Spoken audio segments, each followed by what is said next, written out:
सफ़ेद सांप। एक बुज़ुर्ग इब्राहिम नामी फरमाते हैं कि मैं हज़रत अब्दुल्ला बिन मसूद रज़ियल्लाहु ताला अन्हु के चंद दोस्तों के साथ हज के लिए रवाना हुआ तो रास्ते में हमने सफ़ेद रंग का खूबसूरत सांप देखा जिसके बदन से खुशबू अंबर की खुशबू आ रही थी। वो सांप बेचैन सा था, किसी तकलीफ में नजर आ रहा था। थोड़ी देर के बाद वो सांप मर गया। इसको देखकर मेरे दिल में उसके मुताल्लिक़ नेक गुमान पैदा हुआ और मैंने उसे कपड़े में लपेट कर रास्ते से अलग एक अच्छी जगह दफन कर दिया। फिर हम आगे बढ़ गए।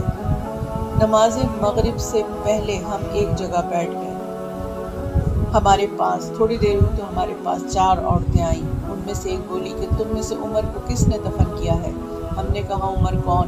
वो बोली वो सफ़ेद सांप जिसे तुम में से किसी ने दफन किया है वही उमर था। मैंने कहा कि बखुदा उसे मैंने दफन किया है। तो वो मुझसे मुखातिब होकर बोली कि तुमने एक तहज्जुद गुजार और बहुत ज़्यादा रोज़े रखने वाले मोमिन जिन को दफन किया है।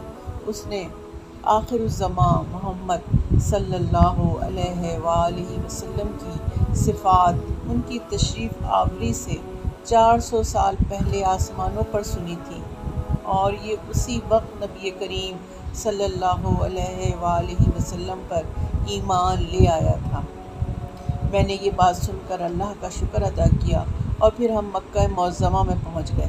ये ज़माना हज़रत उमर फ़ारूक रज़ियल्लाहु ताला अन्हो का था। हज के बाद हम हज़रत उमर फ़ारूक रज़ियल्लाहु ताला अन्हो से मिले और उस सफ़ेद सांप का किस्सा बयान किया तो हज़रत उमर फ़ारूक रज़ियल्लाहु ताला अन्हो ने फरमाया कि तुमने सच कहा। मैंने हुज़ूर सल्लल्लाहु अलैहि वसल्लम से भी उस जिन का तज़किरा सुना था।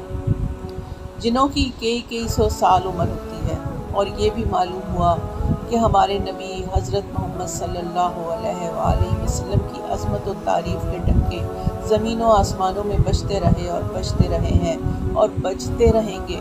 और ये भी मालूम हुआ कि वो खुश नसीब अफराद हुज़ूर सल्लल्लाहु अलैहि वसल्लम की तशरीफ़ आवरी से पहले ही हुज़ूर पर ईमान ले आए थे और कई लोग हुज़ूर को देखकर भी इस नेमत से महरूम रह गए।